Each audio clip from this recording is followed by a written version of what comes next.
여러분 안녕하십니까. 자동차 마케터의 시선의 이순남입니다. 해마다 이 시간이 되면 한 해를 회고하는 시간을 갖게 됩니다. 자동차 마케터의 시선도 1년 동안 일어났던 글로벌 자동차 산업 이슈와 주요 시장에서 현대와 기아의 성과와 예상되는 문제점을 정리해 봅니다. 이름하여 2020년 탑 12의 이슈를 준비했습니다. 올해 초 코로나 사태가 발생하면서 우리의 일상생활뿐만 아니라 자동차 산업에도 여러 가지 변화가 있었습니다. 위생과 안전을 중시하는 비대면 시대가 되면서 카쉐어링 비즈니스는 크게 고전하여 왔습니다. 지하철, 버스 등의 대중교통수단보다는 자가용을 구입하려는 의향도 커졌습니다. 자율주행차 개발 진도는 빨라지고 있지만 로봇 택시보다는 택배 로봇과 자율화물 트럭이 더 먼저 상용화될 것으로 보입니다. 자동차 판매 방식을 변화시킨 디지털 혁명은 이제 딜러들은 차를 수리하는 장소로 한정시킬 것 같습니다. 코로나의 충격은 실로 강했습니다. 심각했던 상황이 시장에도 반영되어 중국, 미국, 유럽 시장 순으로 전년비 감소폭이 컸습니다. 어느 정도냐고요? 30만 대 공장이 중국에서 5개, 미국에서 8개, 유럽에서 12개가 사라진 것으로 보면 됩니다. 세계 최대 시장 중국의 자동차 수요는 관주도의 코로나 극복 노력과 정부의 구매 지원 정책이 효과를 보면서 감소폭을 작게 할 수 있었습니다. 차종별로는 SUV 감소폭이 제일 작았습니다. 토요타 혼다는 계속하여 전년 동월비 성장 중이며 사상 최대 실적을 기록 중입니다. 유럽 시장은 전동차를 중심으로 차량 구입 시에 보조금을 크게 확대한 독일 시장에서의 감소폭이 상대적으로 작은 편이었습니다. 단일 브랜드별로는 토요타와 기아의 감소폭이 제일 작았고 영국, 스페인에서 강세를 보여왔던 포드, 오펠, 복설은 강도 높은 봉쇄 조치로 감소폭이 제일 컸습니다. 미국 시장 브랜드별 판매에서는 구조조정을 하고 있는 닛산이 큰 폭으로 감소했습니다. 한 자릿수의 감소를 기록한 마스다, 기아가 코로나의 어려움 속에서도 제일 선전한 것으로 나타났습니다. 승용차가 전체 판매에서 차지하는 비율도 24.5%까지 떨어지면서 탈승용차 현상이 가속화되고 있습니다. 시총 리스트에 2010년 처음으로 이름을 올리기 시작한 테슬라. 시총 순위에서 2위 이하는 계속 변동이 있었지만 토요타는 오랫동안 부동의 1위를 지켜왔습니다. 그러나 19년 토요타의 30분의 1 정도만을 판매했던 테슬라는 올해 시총에서 토요타, 폭스바겐, 벤츠의 시총을 합한 것보다도 더 커졌습니다. 품질 문제와 각종 사고도 있었지만 기존 업체들이 생각지 못하는 혁신으로 세계의 얼리 어댑터들을 강력한 패널로 만들고 있는 테슬라의 쾌주는 언제까지 계속될까요? PSA와 FCA가 합병하여 시총 520억 달러 규모이며 19년 판매 대수 기준으로 하면 세계 4위의 자동차 그룹이 탄생하게 됩니다. 국내에서는 쌍용차가 11년 만에 기업 회생을 신청하면서 죽음이 연못에서 빠져나오지 못하게 되었습니다. 코로나 사태로 생산과 판매의 급격한 감소에 따른 이익 하락, 여기에 미래기술 투자 부담 증가로 공장 폐쇄와 인원 삭감을 중심으로 한 구조조정이 진행되고 있습니다. 이에 따라 내년에도 업체 간 업무 제휴, 자본 제휴를 포함한 합종 연행도 가속화될 것으로 보입니다.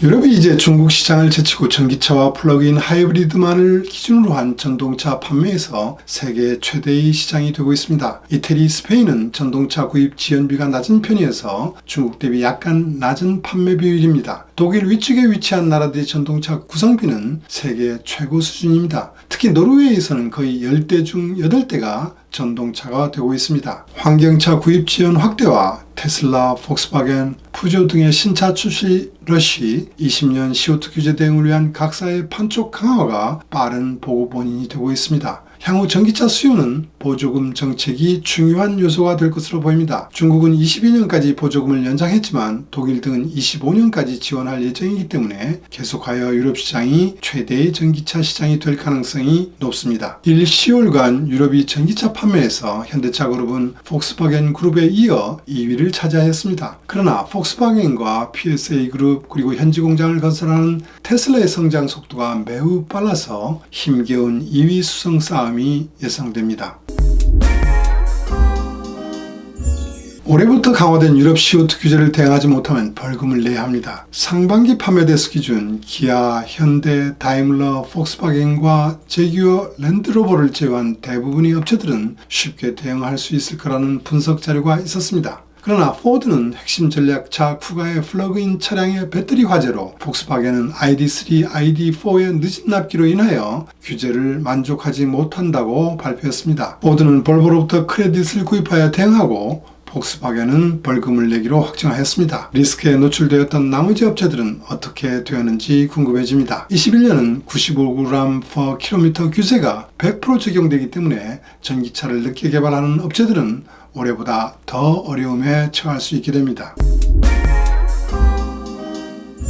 글로벌 전동차 판매에서 테슬라가 부동의 1위를 차지할 것이라는 것은 아마 다 예상하시겠죠. 그렇습니다. 초소형 전기차로 새로 진입한 중국의 울린과 208을 베이스로 전기차를 런칭한 푸조는 단숨에 각각 6위와 13위로 랭크되었습니다. 현대와 기아는 12와 11위를 유지하고 있는 반면 일본의 주요 업체들은 10위권 밖으로 밀려나 있는 상황입니다. 모델별 판매에서는 테슬라 모델 3의 독주가 여전합니다. 유럽 시장의 모델 3와 1위 싸움을 하고 있는 르노 조에가 2위입니다. 중국 울린이 초저가 미니 EV는 3위, 반면 프리미엄 SUV 전기차 모델 Y는 4위로 각각 52,000대를 팔았습니다. 현대코나 전기차는 작년 9위에서 5위로, 기아 니로 전기차는 작년 30위에서 14위로 크게 상승하였습니다. 25년 전기차 판매 150만 대를 목표로 하고 있는 폭스바겐 그룹, 100만 대를 목표로 하는 현대기아차, 그리고 GM 중 테슬라의 판매 대수를 가장 먼저 추격하는 업체는 과연 누가 될까요? 신차 런칭 속도, 개발 모델 수, 3대륙에 걸친 공장 전개면을 고려하면 폭스바겐이 유력하게 보입니다. 그러나 2024년까지 전기차를 생산하겠다는 애플이 새로운 변수로 떠오르고 있습니다. 누가 애플 전기차를 수탁 생산할지도 매우 궁금해집니다. 현대차의 CEO 인베스터 데이에서 연구소의 비어만 사장은 2030년부터 전고체 전지를 이용한 전기차를 본격 양산할 수 있다고 발표했습니다. 전고체 전지는 테슬라가 주도하던 전기차 시장에서 다시 한번 게임 체인저 역할을 할 수 있다고 보고 있기 때문에 세계가 주목하고 있습니다. 리튬이온 전지 대비 경량화, 저가격은 물론이고 동일 용량으로 항속거리를 2배 정도 늘릴 수 있고 충전 시간을 반 이상으로 대폭 단축할 수 있는 장점이 있기 때문입니다. 그러나 대다수 사람들은 30년 이후 적용될 것으로 보고 있습니다만, 토요타는 25년 이전에 전동차에 적용한다고 발표했습니다. 아직도 이를 곧이곧대로 믿는 사람은 없는 것 같습니다. 저는 전기차는 아니더라도 하이브리드용 배터리에는 먼저 적용할 것으로 보입니다. 분명한 것은 토요타가 이 분야에서 제일 앞서가고 있다는 것은 사실로 보입니다. 지금부터는 주요 시장에서 현대와 기아의 20년 성과와 예상 문제점을 정리해봤습니다. 유럽 11월간 판매를 보면 기아는 판매 감소폭을 작게 하면서 처음으로 현대차의 판매를 앞서는 해가 될 것 같습니다. 독일을 제외한 주요국에서 판매 실적이 현대보다 많습니다. 기아차가 현대보다 많이 판 이유는 어디에 있을까요? 코로나가 발생하면서 브랜드 인지도와 상품 전략에서 우위에 있던 기아의 숨은 실력이 드러난 것이라고 할 수 있습니다. 현대는 그동안 영국을 중심으로 확대했던 렌터카 등 플릿 판매가 막힌 반면 기아는 평소 수익 중시 경영으로 플릿 판매 감소 영향이 작았습니다. 두 번째는 상품 기획 면에서 기아가 좀 더 공격적인 전개를 한 결과라고 할 수 있습니다. 승용 C세그와 BSUV에서 현대보다 많이 판매한 요인이 컸습니다. 유럽 전략차 CD의 경우 현대 N라인보다 3, 4년 앞서 GT라인을 운영했습니다. CD3도어 시장 감소를 극복하기 위하여 과감하게 차별화된 CUV 스타일이 XC도 런칭했습니다. 또한 BSUV에서는 저가격을 지향하여 리오 플랫폼으로 개발한 스토닉과 아이오닉과 차별화된 CUV 스타일이 니로가 시장에서 성공했습니다. 이에 대응하여 현대는 내년 i20 플랫폼을 활용한 소형 바이온을 출시합니다. 세 번째는 7년 보증을 중심으로 브랜드 관리를 철저하게 운영하여 브랜드 인지도 면에서도 현대보다 앞서왔습니다. 현대는 투싼의 차명을 iX35로 변경했다가 다시 투싼으로 변경하는 등 브랜드 전략에서 우왕좌왕하는 면도 있었습니다. 리먼 쇼크 직후 미국 시장에 진출했던 기아의 모하비는 고유가 시대를 맞아 눈물을 머금고 철수해야만 했습니다. 다시 10년 후 팰리세이드와 텔루라이드는 최대 세그먼트인 미드사이즈 SUV 세그먼트에 진출하였습니다.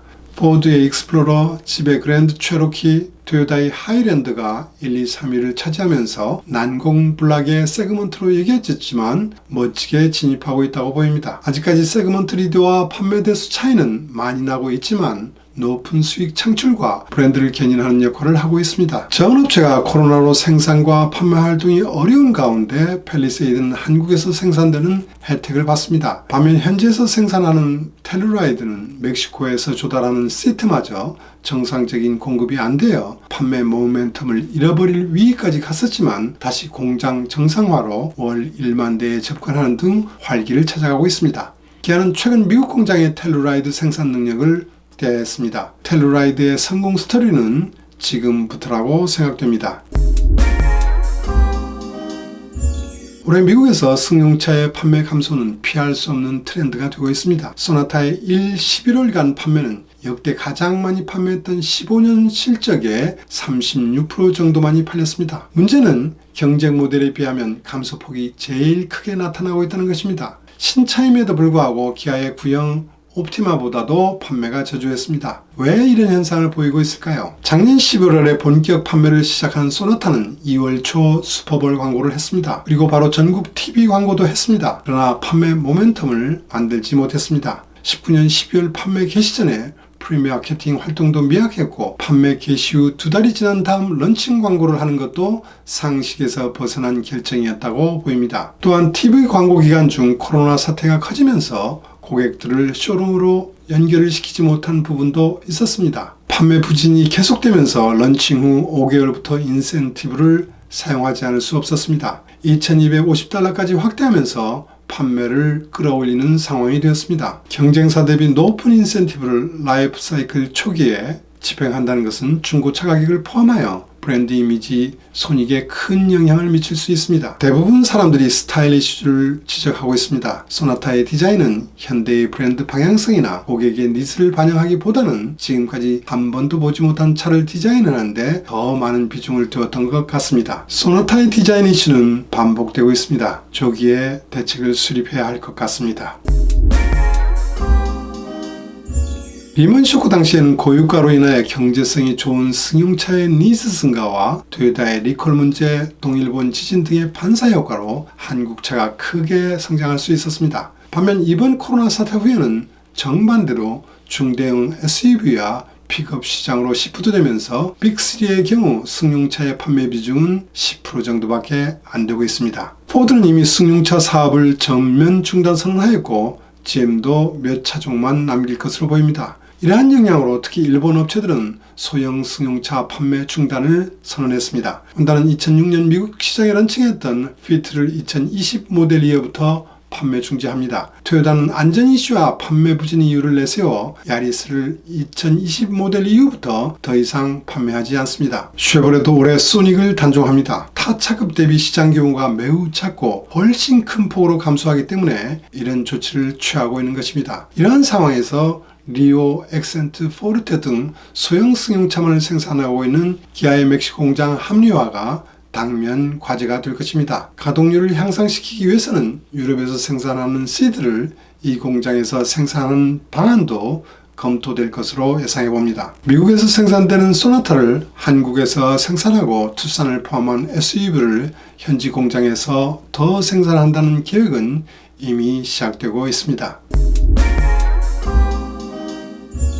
이 이슈에 대해서는 지난 3월 저희 유튜브 영상에서 소개해드린 바 있습니다. 12월 초 중앙 이코노미스트 기자와 인터뷰도 했습니다. 저는 인터뷰에서 중국 시장 부진 요인이 사드 보복 요인보다는 브랜드 이미지, 브랜드 가치 하락이라고 진단했습니다. 토요타, 혼다 등 일본 업체들은 미국 시장에서 감소한 판매 대수와 손실을 중국 시장에서 만회하고 있을 정도로 엄청난 호조를 보이고 있습니다. 반면 현대와 기아의 11월간 도매 판매는 전년비 35.8%, 13.8% 감소하면서 제동장치가 완전 망가진 상태가 되었습니다. 침체된 브랜드를 일으켜 세울 신형 소나타와 K5가 런칭되었습니다. 기아 K5는 런칭 이후 매달 판매를 증대하고 있는데 반하여 소나타의 판매는 벌써 꺾인 분위기로 보입니다. 소나타의 판매 부진은 국내, 미국, 중동 시장뿐만 아니라 중국 시장에서도 문제점이 그대로 노출되는 것 같습니다. 코나의 런칭 실패에서 교훈을 배우지 못한 것 같습니다. 현대차는 제네시스 브랜드와 팰리세이드 등 고급차를 수입하여 판매하는 중국 시장 대책을 발표했습니다. 발표 내용만으로 봤을 때는 기존 현대와 기아차의 브랜드를 일신할 대책이 미흡하게 보입니다. 앞으로도 구조조정 노력이 더 강해져야만 할 것으로 보입니다. 인도 시장은 스즈키와 현대차에 의해서 지배되어 왔다고 할 수 있습니다. 작년 셀토스에 이어 올해 런칭한 소네시 30으로 기아는 토요타, 혼다 등 일본 업체들을 제치고 당당 4위에 랭크되는 기염을 토했습니다. 소형 SUV 시장에서는 현대의 크레타가 1위, 기아 셀토스가 2위, 그리고 하이 SUV 세그에서는 반대로 기아 소넷이 1위, 현대 베뉴가 2위를 하면서 한국의 SUV가 인도 시장을 거의 독점하고 있습니다. 이상 며칠 남지 않은 2020년을 회고하여 봤습니다. 내년에도 더 유익하고 흥미로운 주제를 가지고 여러분과 소통하고 싶습니다. 올해 초 시작했던 저희 유튜브에 그동안 여러분들의 과분한 사랑과 격려 감사했습니다. 크리스마스 잘 보내시고 새해 복 많이 받으십시오. 감사합니다.